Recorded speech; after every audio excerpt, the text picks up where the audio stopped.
नमस्कार, आप देख रहे हैं सीमांचल एक्सप्रेस न्यूज नेटवर्क। हम दिखाते हैं सत्य, शहर से गांव तक निष्पक्ष एवं निर्भीक खबर। संजय कुमार चौधरी के साथ ब्यूरो रिपोर्ट, उत्तर प्रदेश।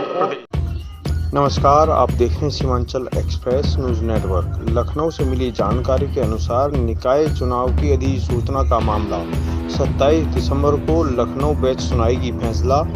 प्रभु रंजन त्रिपाठी याचिकाकर्ता के वकील ने दी जानकारी। सुनवाई आज पूरी हो गई है। दोनों पक्षों की बहस सुनने के बाद जो है न्यायालय ने अपना निर्णय सुरक्षित कर लिया है और 27 दिसंबर मंगलवार को जजमेंट जो है न्यायालय अपना देगा इस पूरे प्रकरण पे।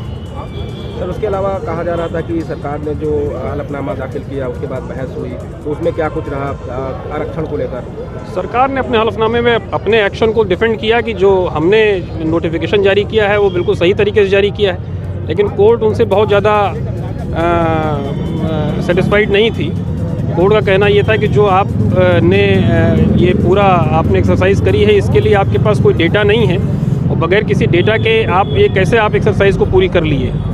और कोर्ट उनसे डेटा मांग रही थी, लेकिन सरकार की तरफ से कोई किसी प्रकार का कोई डेटा जो है न्यायालय को के समक्ष प्रस्तुत नहीं किया गया।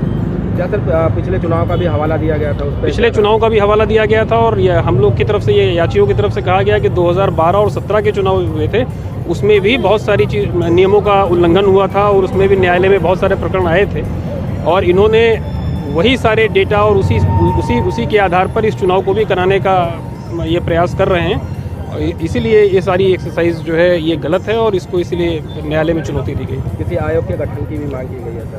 वो आयोग के गठन की बात थी, लेकिन कोर्ट न्यायालय किसी आयोग के गठन के लिए आदेशित नहीं कर सकता है। ये विधायिका का काम है, लेजिस्लेशन का काम है, वो अपना खुद तय करेंगे कि कैसे अगर कोई सुप्रीम कोर्ट का जजमेंट है या कोई अगर एक्ट है उसको कैसे वो लागू करेंगे, उसके लिए क्या एक्सरसाइज करनी है, ये लेजिस्लेशन का काम है। इस पर कोर्ट का व्यू क्लियर था कि हम इस संबंध में कोई डायरेक्शन नहीं दे सकते। क्या लग रहा है सर 27 तारीख को जो? अब ये हम कैसे बता सकते हैं, न्यायालय का निर्णय जब आएगा तब पता लगेगा। क्या जब तक ये स्टे लगा रहेगा तब तक स्टे चलेगा। हमसे जुड़े रहने के लिए हमारे YouTube चैनल को सब्सक्राइब करें और नई वीडियो की नोटिफिकेशन